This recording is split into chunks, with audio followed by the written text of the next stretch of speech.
जय हिंद दोस्तों, वंदे मातरम। जीतन राम मांझी, ये नाम आप लोगों ने कई बार सुना होगा। बिहार में एक बार यकायक ही इनको सीएम बना दिया गया था और सीएम बनते ही इनका ऐसा लग रहा था जैसे मुंह में जुबान आ गई है और बातें ये करने लगे थे।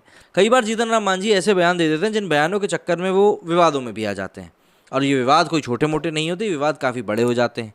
ऐसे में जब हम राजनीति की बात करते हैं तो राजनीति में अक्सर ये देखा गया है कि लोगों को अगर सुर्खियों में रहना है तो उनको इस प्रकार के बयान तो कहीं ना कहीं देने ही पड़ जाते हैं, और यदि वो ऐसे बयान नहीं देते हैं तो फिर लोग उनकी बातों का उस तरीके से भरोसा भी नहीं कर पाते। क्योंकि क्या होता है, जब लोग भड़कते हैं तभी तो लोगों को आपके बारे में बात करते हैं, और आपके बारे में बात करेंगे तभी आप सुर्खियां बना पाएंगे तभी तो आप लोगों की नज़रों में रह पाएंगे। और इस बार जीतन राम मांझी ने 2 कदम आगे बढ़कर भगवान राम के अस्तित्व के ऊपर ही सवाल उठा दिया है। बिहार के पूर्व मुख्यमंत्री जीतन राम मांझी ने एक बार फिर भगवान राम के अस्तित्व पर सवाल उठाए हैं। जमुई में गुरुवार को अंबेडकर जयंती के एक कार्यक्रम में उन्होंने कहा कि राम भगवान थोड़े ही थे, वे तो तुलसीदास और वाल्मीकि रामायण के एक पात्र मात्र हैं। रामायण में बहुत सी अच्छी चीज़ें लिखी हुई हैं, लेकिन हम उसे मानते हैं पर राम को नहीं जानते। सीधी सी बात है। मांझी कई बार अपने इस प्रकार के बयानों के लिए जाने जा चुके हैं, और मांझी यही नहीं रुके। उन्होंने आगे कहा कि पूजा पाठ करने से कोई बड़ा नहीं हो जाता। अनुसूचित जाति के लोगों को पूजा पाठ करना बंद कर देना चाहिए। जो ब्राह्मण मांस खाते हैं और शराब पीते हैं, झूठ बोलते हैं, उनसे दूर रहना चाहिए। उनसे पूजा पाठ नहीं कराना चाहिए।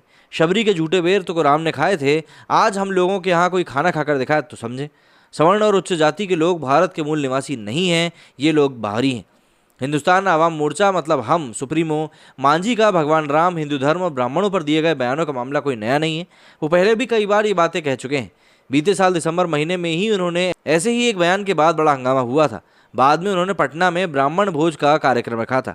शर्त थी कि वही ब्राह्मण खाएंगे जिन्होंने कभी कोई पाप न किया हो।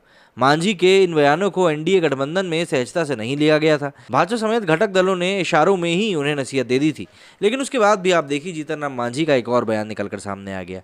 इसीलिए कहते हैं कि इंसान दबाव में आकर एक बार माफ़ी जरूर मांग सकता है, लेकिन अपनी फितरत से अलग नहीं जा सकता। अब देखिए जीतन राम मांझी ने ये बात तो खैर कह दी है जो कि काफ़ी बड़ी है, लेकिन बात वही है कि ऐसे में इंसान की मानसिकता तो समझ में आ ही जाती है कि आप ऐसे देश में रह रहे हैं जहाँ पर भगवान राम को पूजा जा रहा है, तो आप उस देश में रहकर अगर उनके खिलाफ ही बात करेंगे तो कहीं ना कहीं तो यही लगेगा कि आप सिर्फ सुर्खियों में आने के लिए और पब्लिक की नज़रों में आने के लिए ये सब कर रहे हैं। मेरे इस वीडियो में फिलहाल इतना ही। जय हिंद, जय भारत।